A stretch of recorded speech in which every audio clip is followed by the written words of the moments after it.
Hello, adventurers. I'm so glad you've joined me today. Climb aboard as we venture to one of Wyoming's wonders, Devil's Tower. In the northeast corner of Wyoming, past Gillette, but before you reach either South Dakota or Montana, one of Wyoming's most magnificent treasures awaits.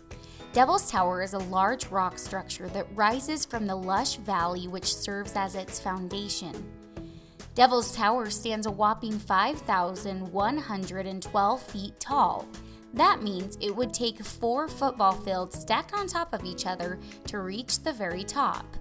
The tower is made of huge columns, too big to explain in pictures, but we'll do our best. Most of the columns are hexagonal or 6-sided, but some columns have as many as 7 sides and others as few as 4. At the base of the tower are rocks that are pieces of the columns that have fallen over the years. Many theories exist on how the tower was formed. In American Indian culture, each of the local tribes had a theory. It's been commonly agreed upon by modern scientists that the formation is the result of molten lava, a small intrusive body formed by lava which cooled underground and was later exposed by erosion. Further from the base of the tower is gorgeous vegetation, wild flowers of yellow and pink hues, healthy green grass, trees and shrubs of various kinds. Just imagine being one of the first explorers topping over the Bear Lodge Mountains to the east, looking west, and seeing a geological formation beyond description. Our first explorers treasured Devil's Tower, and it was so important to early Americans that the 26th President of the United States, Teddy Roosevelt, declared Devil's Tower America's first national monument.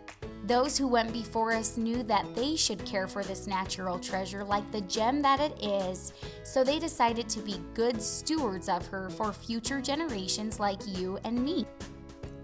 As Wyoming citizens, we are stewards entrusted with the responsible development, care, and use of our resources to benefit current and future generations. In every generation since Teddy Roosevelt, individuals have made the decision to use stewardship with Devil's Tower. They paved a walking path around the tower, cared for the land upon which the tower sits, and have done simple tasks like cleaning up any loose garbage or broken tree branches around Devil's Tower. Stewardship is an important word to remember. We should all be good stewards of our natural resources so that we can preserve them for those who come after us. Even though the land directly surrounding Devil's Tower is public land, private landowners own the land that meets the public land. This is land owned by people like you and me. In this particular area, the land is owned primarily by farmers and ranchers who use the land to raise livestock, mostly cows, farm crops, and wildlife. It really does drive our ranch in a lot of ways. A lot of the visiting public have preconceived notions of ag in Wyoming, and consequently we found over the years that lots of the decisions we make, the public assumes that the government makes the right choices. So we do try to make our ranch blend as closely as possible with surrounding landscapes and the monument to do it. And that also creates an enhanced visitor experience, that it all looks like a cohesive type area. But we really do try to make our ranch look a lot like the monument. The government agency now running Devil's Tower National Monument is the National Park Service. They are charged with maintaining the property and welcoming visitors like you and me.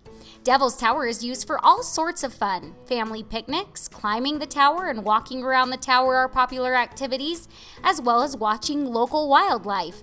Some even prefer evening visits to the tower. There are several people that come here and they go out there to see the Milky Way. They take pictures in the middle of the night with the light, all the beautiful stars.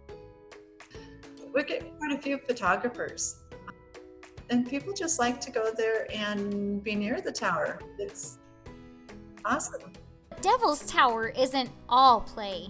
In fact, It is a pivotal driver in the area's economy. Some suggest that area municipalities wouldn't survive without the tourism brought in by the tower. We rely on it heavily in Hewlett, Wyoming. Our hotels, the restaurant, all of the gift shops, the gas stations, the grocery store, it brings in revenue so that we can make it through the winter. You know, we have a sawmill, we have a golf course, but the golf course also relies on that tower. Not only does the tower serve as a pivotal driver to the local economy, in doing so it opens up an array of job opportunities. There's quite a few resource jobs in the close area. There's also jobs within the Park Service and, a reasonable amount of jobs directly involved with tourism and ranching in the direct area. So that's a pretty good diversity of different kinds of jobs and quite a lot of them. Devil's Tower National Monument is a great example of the hand-in-glove relationship shared by Wyoming tourism and Wyoming agriculture. That ag and tourism on the surface don't look like a great mix, but once you really look at it through the view of them working together, they are a great mix. And a lot of what Wyoming is because of our agriculture, and a lot of our tourism is very much enhanced by a healthy ag environment. Wow, what a fun field trip. I'd like to tie a hammock to a couple of trees next to the tower right about now and take in a nap under her beauty. What about you? What are some things you can't wait to experience at your next trip to Devil's Tower?